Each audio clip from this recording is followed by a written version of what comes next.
We're going to talk about U.S. policy that really came out of a number of things, including Churchill's Iron Curtain speech, the idea that there's a division between the communist world and the capitalistic democratic world. And that policy that the U.S. develops early on in the Cold War is called a policy of containment.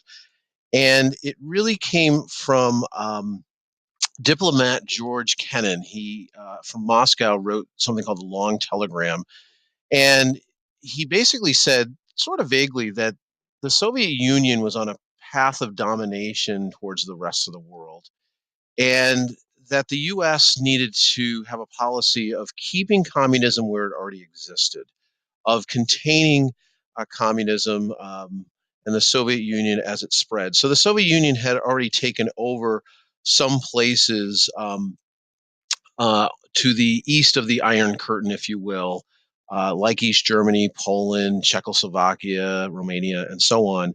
And the policy basically said that we can't necessarily do a whole lot to end communism in those places, but we can keep it from spreading to places like, say, West Germany and to Italy and to other continents in Asia and in Africa and Latin America. And so this policy, this idea of reining in communism where it already exists, becomes kind of the thing that leads the U.S.